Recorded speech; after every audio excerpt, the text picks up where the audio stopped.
Good morning class. आज के इस वीडियो लेक्चर में मैं आप सभी को सिखाने वाला हूं कि आप लोगों को अपना सेल्फ इंट्रोडक्शन किस तरीके से देना है। तो ये वीडियो लेक्चर आप सभी को एंड तक देखना है और ये पूरा का पूरा सेल्फ इंट्रोडक्शन आप लोगों को अपनी कॉपी में नोट डाउन करना है। और कल आप सभी को जब भी आप कोचिंग आएंगे तो सबसे पहले आकर अपना सेल्फ इंट्रोडक्शन सुनाना है। और सेल्फ इंट्रोडक्शन के बाद कल जो टॉपिक मैंने आप लोगों के साथ में शेयर किया था, online classes and offline classes, ये दोनों ही टॉपिक्स आप लोगों को एक साथ सुनाना होंगे। सबसे पहले शुरुआत करते हैं आज के हमारे इस टॉपिक के साथ, सेल्फ इंट्रोडक्शन। सेल्फ इंट्रोडक्शन किस तरीके से देना है आपको, जिसके भी सामने आप अपना इंट्रोडक्शन दे रहे हैं, अगर मान लीजिए कि वो एक सर हैं तो रिस्पेक्टेड सर से शुरुआत कीजिए, और अगर वो मैडम हैं तो रिस्पेक्टेड मैडम के साथ आप लोग शुरुआत कर सकते हैं। तो सबसे पहले स्टार्टिंग करना है आप लोगों को रिस्पेक्टेड सर या रिस्पेक्टेड मैडम के साथ। जैसे ही आपने respected sir and respected ma'am बोला, सबसे पहले आप देख लीजिए, अगर सुबह का समय है तो गुड मॉर्निंग विश कीजिए, अगर शाम का समय है तो गुड इवनिंग विश कीजिए, और अगर दोपहर का समय है तो गुड नून विश कर सकते हैं।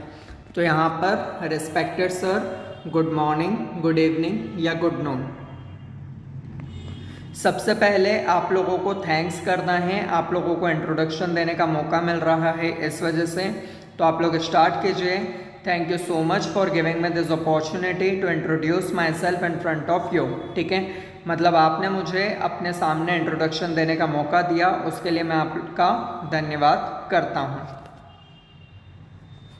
सबसे पहले आप लोगों को अपना नाम बताना है, और नाम बताने का जो सही तरीका होता है वो होता है माई नेम इज़।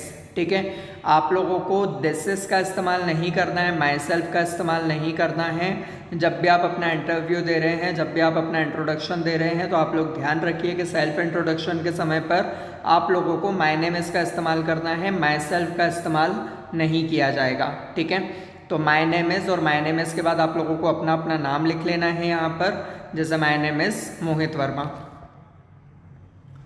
नाम बताने के बाद सबसे पहले आप लोग आएंगे अपने क्वालिफिकेशन के पार्ट पर। तो जैसे यहाँ पर मैंने बोला कि आई एम परसुइंग या आई एम डूइंग, दोनों में से कुछ भी लगा सकते हैं आप लोग।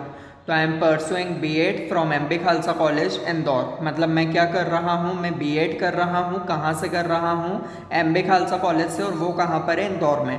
अब जो बच्चे स्कूल में पढ़ाई कर रहे हैं वो किस तरीके से लिखेंगे, जैसे आई एम परसुइंग 7th या I am pursuing 10th from अपने स्कूल का नाम लिख देना है, और कॉमा लगाने के बाद में आप लोगों को इंदौर लिख देना है।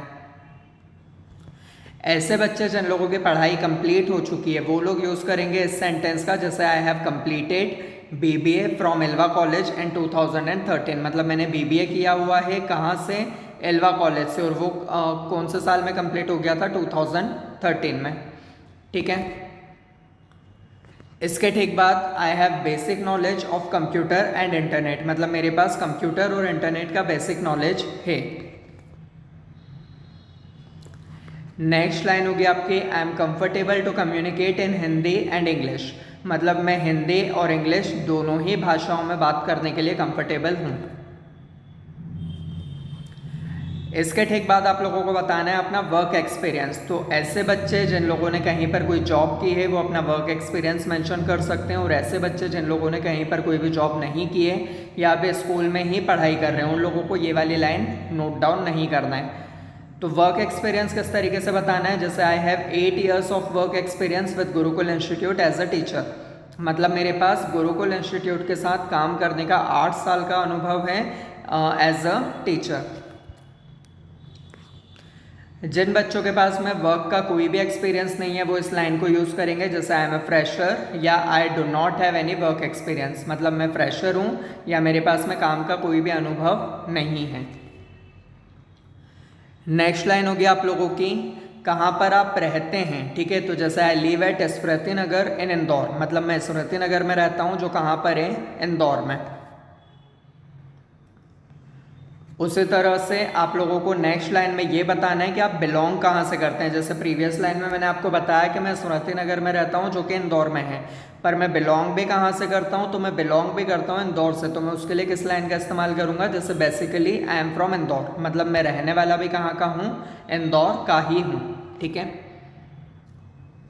उसके बाद आप लोगों को आ जाना है आप लोगों के स्ट्रेंथ्स पर। तो जैसे यहाँ पर मैंने अभी एग्जांपल के लिए आप लोगों को कुछ स्ट्रेंथ्स लिख कर बताई है, कि my strengths are positive thinking, hard working and quick learning. मतलब मेरे स्ट्रेंथ्स क्या क्या है, मैं पॉजिटिव सोचता हूँ, हार्ड वर्क करता हूँ और चीज़ों को जल्दी सीख जाता हूँ।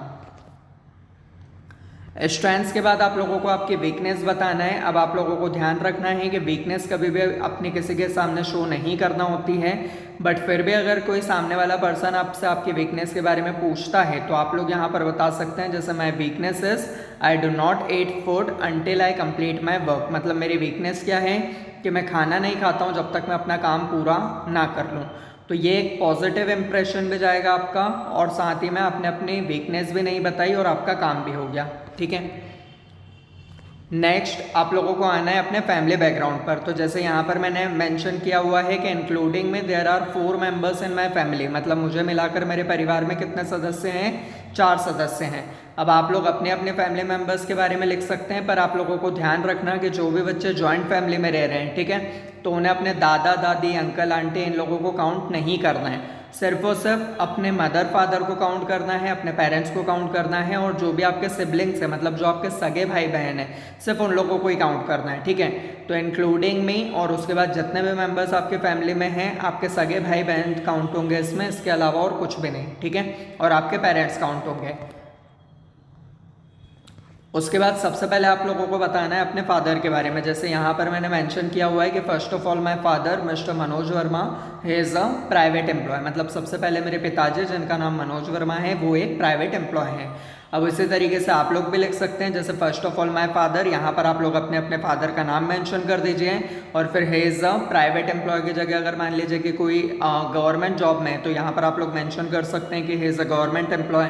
कोई अगर खुद का कोई भी बिजनेस करते हैं तो आप यहाँ पर मेंशन कर सकते हैं कि he is a self employed. उसके बाद आप लोगों को लिखना है अपनी मदर के बारे में। जैसे यहाँ पर मैंने मेंशन किया हुआ है कि then my mother missus Rani Verma, she is a home maker. ठीक है, हाउसवाइफ को आप होम मेकर से भी रिप्लेस कर सकते हैं। तो यहाँ पर सबसे पहले मैंने अपने फादर के बारे में बताया, फिर उसके बाद मैं अपनी मदर के बारे में बता रहा हूँ। यहाँ पर आप लोगों को अपनी मदर का नाम रिप्लेस कर देना है, और she is a home maker या हाउसवाइफ, दोनों में से आप किसी भी वर्ड का यूज़ कर सकते हैं।